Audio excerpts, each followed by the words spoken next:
성경 704면에 있는 역대하 34장 1절에서 7절의 말씀을 한 절씩 교독하시겠습니다. 요시야가 왕위에 오를 때에 나이가 8세라 예루살렘에서 31년 동안 다스리며 보시기에 정직하게 행하여 그의 조상 다윗의 길로 걸으며 좌우로 치우치지 아니하고 아직도 어렸을 때 곧 왕위에 있은 지 8년에 그의 조상 다윗의 하나님을 비로소 찾고 제12년에 유다와 예루살렘을 비로소 정결하게 하여 그 산당들과 아세라 목상과들과 아로 새긴 우상들과 부어 만든 우상들을 제거하여 버리매 무리가 왕 앞에서 바알의 제단들을 헐었으며 왕이 또 그 제단 위에 높이 달린 태양상들을 찍고 또 아세라 목상들과 아로 새긴 우상들과 부어 만든 우상들을 빻아 가루를 만들어 제사하던 자들의 무덤에 뿌리고 제사장들의 뼈를 제단 위에서 불살라 유다와 예루살렘을 정결하게 하였으며 또 므낫세와 에브라임과 시므온과 납달리까지 사면 황폐한 성읍들에도 그렇게 행하여 함께 읽겠습니다.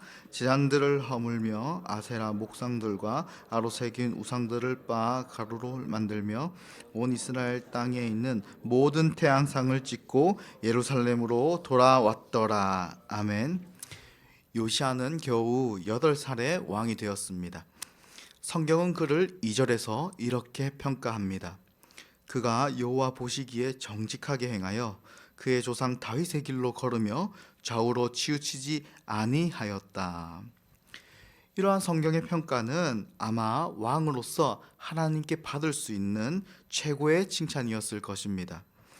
그런데 곧 이어지는 3절을 보시면 조금 의문이 드는 표현이 등장합니다. 3절 중반절까지 제가 읽어보겠습니다. 아직도 어렸을 때 곧 왕위에 있은 지 8년에 그의 조상 다윗의 하나님을 비로소 찾고 제12년에 유다와 예루살렘을 비로소 정결하게 하여 라고 기록되어 있습니다. 앞서 2절에서 이미 요시야에 대하여 최고의 평가를 내렸습니다. 정직하게 행하였다. 다윗의 길로 걸었다. 좌우로 치우치지 아니하였다 라고 하였는데 왜 성경은 그가 16세가 되어서야 하나님을 비로소 찾았다. 그리고 20세가 되어서야 유다와 예루살렘을 비로소 정결하게 하였다라고 굳이 말을 하고 있을까요?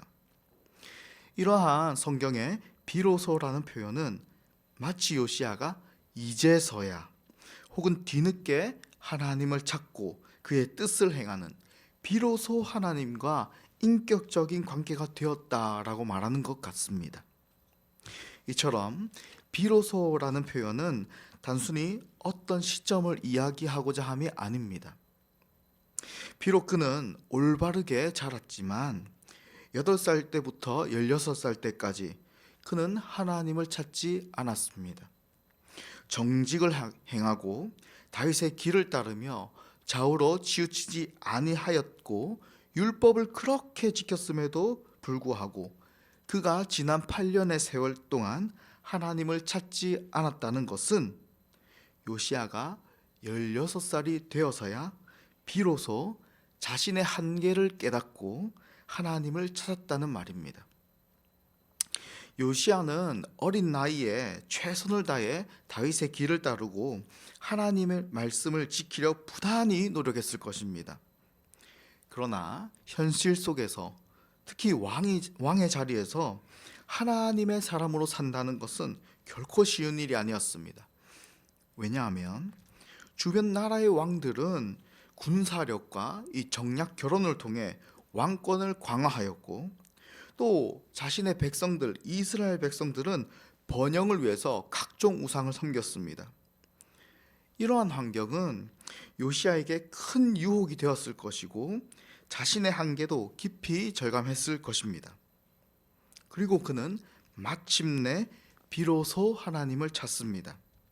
특히 3절에서 그의 조상 다윗의 하나님을 비로소 찾고, 이 말은 그냥 율법에 나와 있는 하나님, 그냥 우리 조상들이 말해준 그런 하나님이 아니라 그 옛날 다윗과 함께 싸우시고 그가 잘못했을 때에는 직접 그의 손으로 징계하시고 그럼에도 다윗을 지키시고 심지어 다윗이 죽은 이후에도 늘 다윗을 기억하시며 다윗을 빗대어 말씀하신 그 다윗의 인격적인 하나님을 요시야가 비로소 찾았다는 것입니다. 다윗과 함께 하셨던 하나님, 이제 내가 주님을 찾습니다. 저를 도와주시옵소서. 바로 그때부터 요시야의 인생이 달라집니다. 그의 변화는 그가 하나님을 비로소 찾기 시작했을 때 시작되었습니다.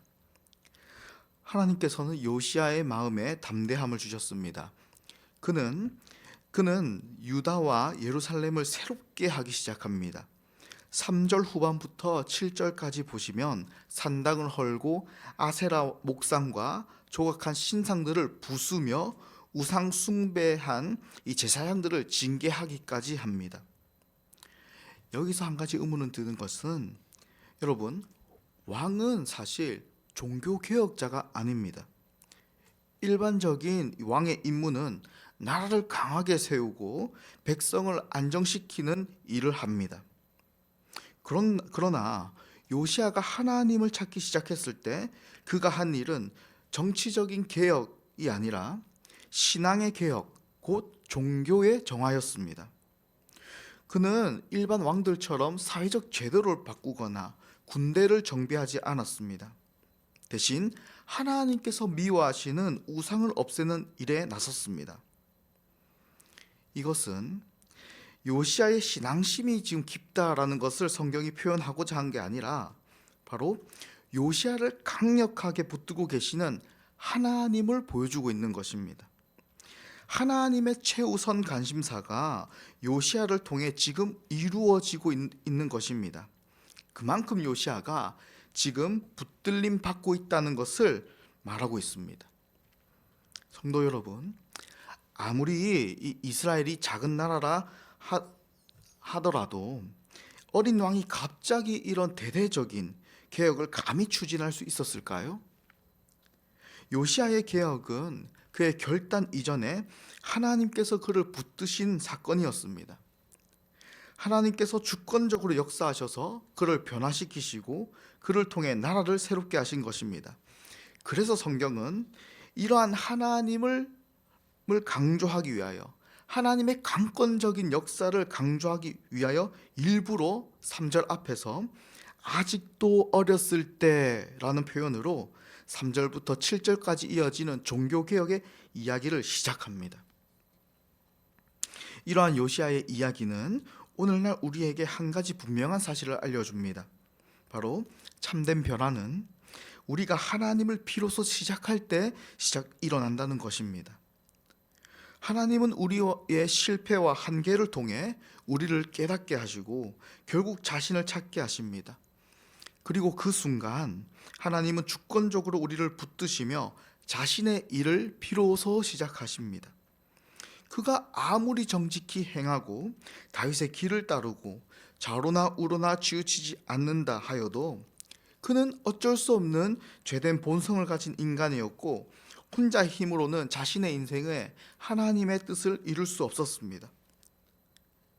우리도 매일 예배를 드리고 기도를 드리고 말씀을 읽고 하지만 늘 주변에 돈과 권력과 인기에 연연하게 됩니다. 때로는 부정적인 마음과 생각에 우리 자신을 쉽게 내어놓습니다. 즉 우리는 의지적으로 노력을 하지만 그 노력은 번번이 실패할 때가 훨씬 많습니다. 요시야의 지난 8년의 세월은 이러한 세월이었을 것입니다. 우리의 세월도 크게 다르지 않을 것입니다.